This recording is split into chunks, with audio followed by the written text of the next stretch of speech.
डुमरी विधायक टाइगर जयराम कुमार महतो, उनके गाड़ी पर 1947 का नंबर प्लेट है। गाड़ी को लेकर के, सैलरी को लेकर के या और भी कई ऐसी चीजों पर ये खुल करके बात बताए हैं जो आप लोगों को जानना जरूरी है। जय जनता, आप उनको वोट किए हैं, अपना एक कीमती वोट उनको दे करके जिताए हैं। वो क्या कर रहे हैं, कहाँ जा रहे हैं, क्या काम कर रहे हैं, क्या खा रहे हैं, पी रहे हैं, हर एक चीज को आप उस नजरिए से देखते हैं जो वोट आप उनको प्रदान किए हैं, वोट आप दिए हैं।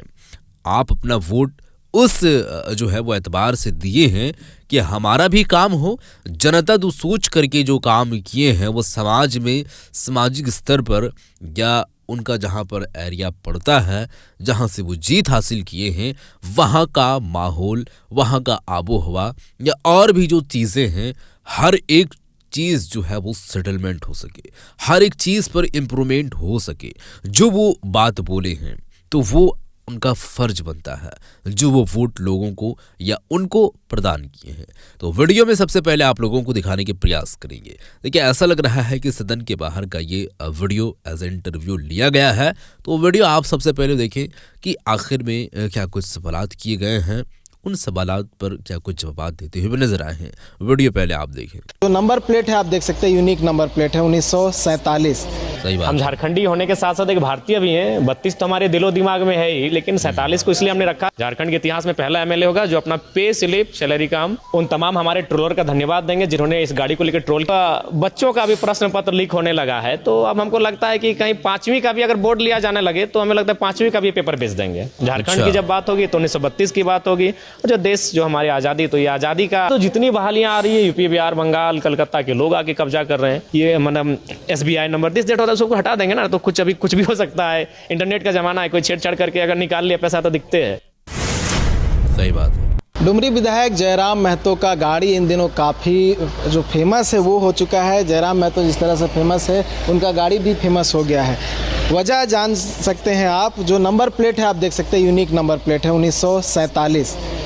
क्योंकि अमूमन जो लोगों के नंबर प्लेट होते हैं वो अपने आप में चाहते हैं कि यूनिक हो। 1932 का आपने देखा होगा, झारखंड में बहुत सारे नंबर प्लेट चलते हुए, लेकिन पहली बार 1947 का नंबर प्लेट के साथ डुमरी विधायक जयराम महतो घूम रहे हैं। और गाड़ी क्यों लिया है, क्यों लेनी पड़ी, इसको लेकर भी चर्चा में बने हुए जयराम महतो हैं, उनसे जानते हैं। जयराम जी, सबसे पहले गाड़ी को लेकर लोग जो है बहुत चर्चा कर रहे हैं, नंबर प्लेट का क्या कुछ वजह है वो थोड़ा बता। नंबर प्लेट भारत की आज़ादी का दिन है और हम झारखंडी होने के साथ साथ एक भारतीय भी हैं। 32 तो हमारे दिलो दिमाग में है ही, लेकिन 47 को इसलिए हमने रखा कि 47 और 32 के बीच हम ये संदेश देना चाहते हैं कि हम जितना भारत मेरे लिए है उतना झारखंड है। झारखंड की जब बात होगी तो 1932 की बात होगी, और जो देश जो हमारी आज़ादी, तो ये आज़ादी का टाइम है, इसलिए 1947 मेरे गाड़ी का नंबर है।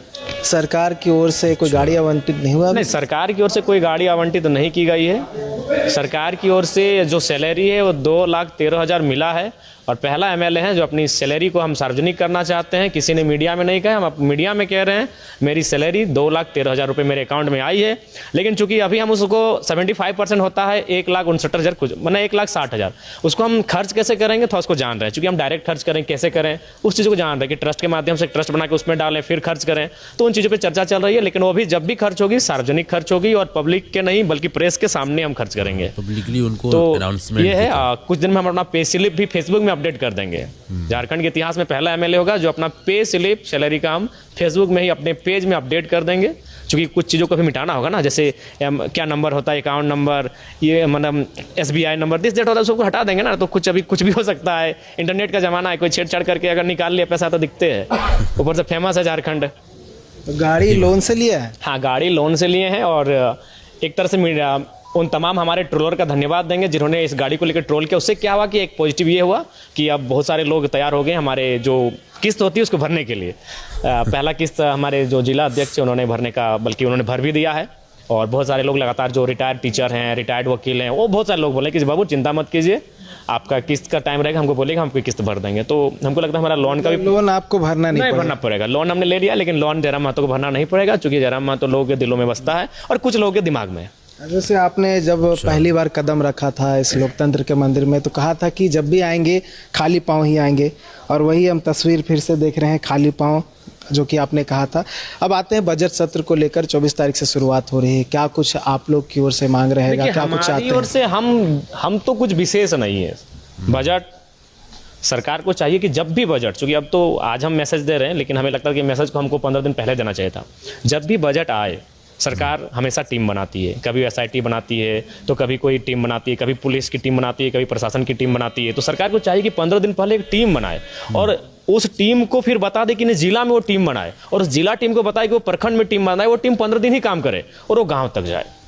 एक आम व्यक्ति दिनचर्या में किस प्रकार से वो परेशान है, वो स्वास्थ्य को लेकर परेशान है, वो बाजार में आलू प्याज की दर को लेकर परेशान है, वो अपने बच्चे की फी को लेकर परेशान है, वो किस चीज को लेकर परेशान है आम व्यक्ति, वो कम से कम सर्वे करे और उस सर्वे के आधार पे बजट पारित हो जो आम व्यक्ति तक जाए। क्योंकि हम, यही मेरा कहना रहेगा। लेकिन चूंकि आज हम लेट कर रहे हैं, आज हम आपको इंटरव्यू 21 तारीख को दे रहे हैं, 24 तारीख से सत्र है, तो आज के इंटरव्यू को कोई फायदा नहीं है सरकार को उस सलाह को देने के लिए। ये हम अगर 15 दिन पहले अगर हम मीडिया में कहते हैं और शायद सरकार वो काम करती तो बेहतर सामने आता। ऑल ओवर एंड यही कहेंगे कि कम से कम जो बजट बने वो आम व्यक्ति के जीवन से जुड़ा हुआ हो। सही बात। आप एरोप्लेन में बजट दे रहे हैं, फ्री सब्सिडी दे रहे हैं, आप कार में दे रहे हैं, आप स्कॉर्पियो में दे रहे हैं, उससे आम व्यक्ति को मतलब नहीं है। सही बात है। आप सड़क में जो चल रहा है तो उसमें क्या, अब वो जब बाजार जा रहा है तो उसमें क्या दे रहे हैं, वो जब अस्पताल जा रहा है तो उसमें क्या दे रहे हैं, उसके बच्चे स्कूल जा रहे हैं तब उसमें क्या दे रहे हैं, वो काम करने के लिए जा रहा है तो वहाँ क्या सृजन हो रहा है। तो आम व्यक्ति जहाँ से प्रभावित होता है, बजट उस विषय को आधार मान के, उन तथ्यों का आधार मान के बजट आना चाहिए। झारखंड के युवाओं को रोजगार कैसे हो, उसको भी फोकस होना उसके लिए सरकार को सबसे पहले अपनी नीति को सटीक करना होगा। अभी तो जितनी बहालियां आ रही है, यूपी, बिहार, बंगाल, कलकत्ता के लोग आके कब्जा कर रहे हैं। बिल्कुल, आज जो ओरिजिनल झारखंड आंदोलनकारी हैं वो रो रहे हैं। मैं उनसे मिलता हूँ, मेरा पूरा गांव आंदोलनकारियों का ही गांव है, आस पड़ोस, क्योंकि मेरा गांव जीटी रोड में आता है। और आपको भी मालूम है, जिस समय आंदोलन हुआ करता था, जीटी रोड सबसे बड़ा माध्यम था आंदोलन का, क्योंकि एक तरफ सड़क कलकत्ता जाती है, एक तरफ सड़क दिल्ली जाती है। उस रोड को जाम कर दिया जाता था, कुछ गाड़ियों को आग जला दिया जाता, जो सच्चाई बोलने में हमें डर नहीं लगता। फिर वो पारसनाथ के जंगलों में छिप जाते थे। तो मेरे आसपास के लगभग मैक्सिमम गाँव आंदोलनकारियों गाँव है, आज वो निराश हो चुके हैं, वो टूट चुके हैं अंदर अंदर से कि क्या हम ऐसे था जब बिहार रहता, जब नौकरी आपको यूपी वालों को ही देना था, नौकरी आपको बिहार वालों को ही देना था, नौकरी अगर आपको दिल्ली वालों को देना था, तो काहे हमें बर्बाद किया। बिल्कुल, आज भी आंदोलनकारी का परिवार जाके देखिए पूरी तरह बर्बाद हो चुके हैं। आज आंदोलनकारियों का परिवार झारखंड में बर्बादी के कगार पर है। उसी परिवार में से मैं भी आता हूँ। यह तो मेरी मेहनत और प्यार है कि हम विधायक बन के आए। बिल्कुल बर्बादी के कगार पे है झारखंड आंदोलनकारियों का परिवार। वो बिल्कुल कुंठित हो चुके हैं, वो बहुत ही दुखी मानते हैं कि राज्य बनना ही नहीं चाहिए था।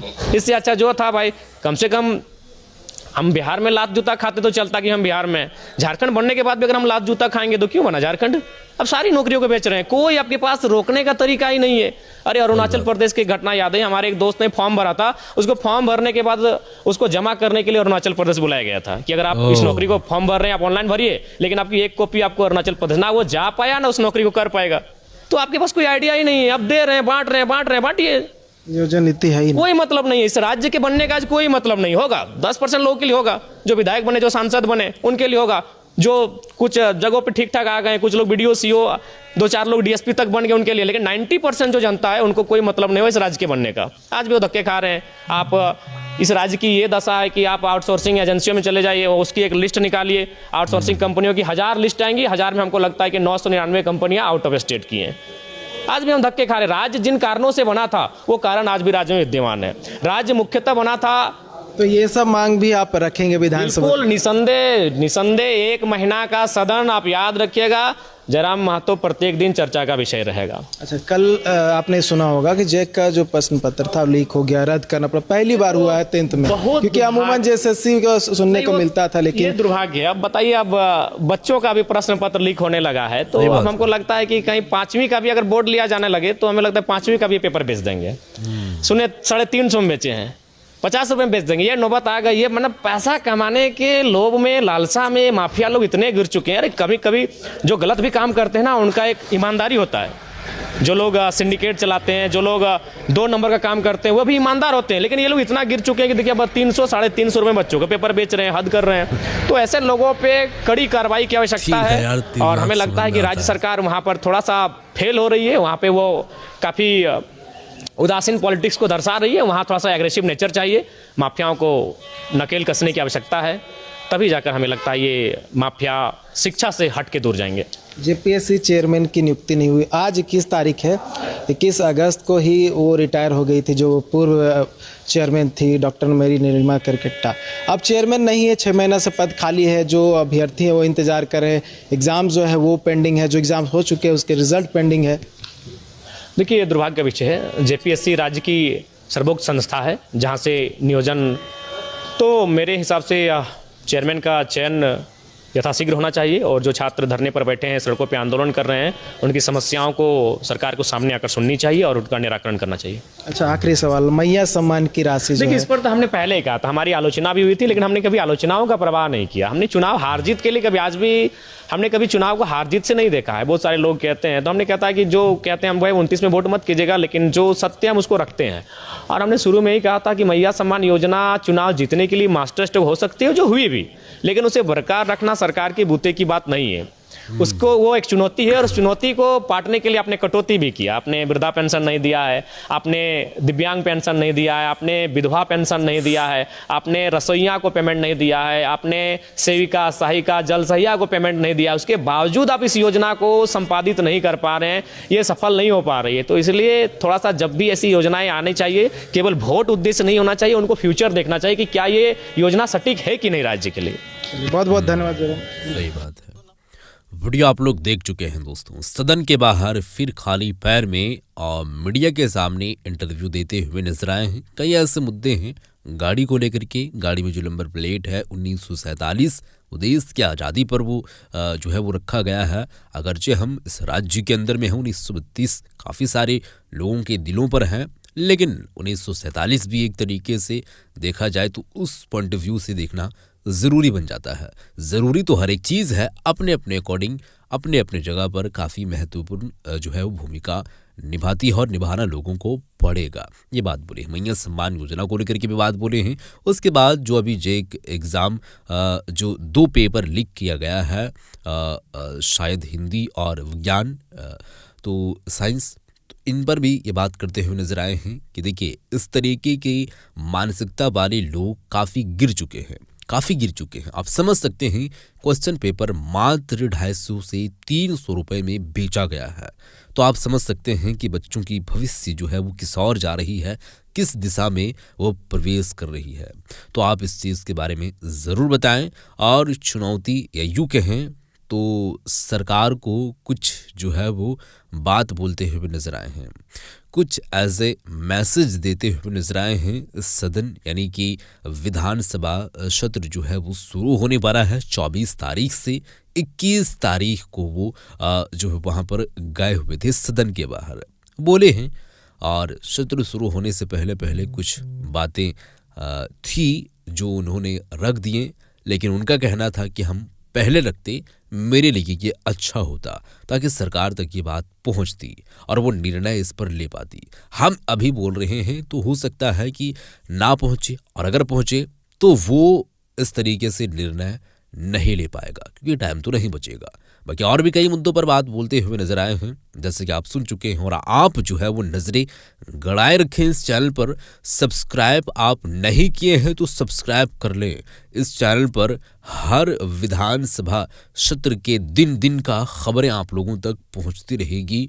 और टाइगर जयराम कुमार महतो डुमरी विधायक जो है वो, उनसे जो खबरें जुड़ी हुई रहती है आप लोगों तक पहुंचाने की हम प्रयास करते हैं। आप सपोर्ट करें। चैनल पर आए हैं और अगर वीडियो देख रहे हैं, सब्सक्राइब किए हैं, फिर तो आपका धन्यवाद।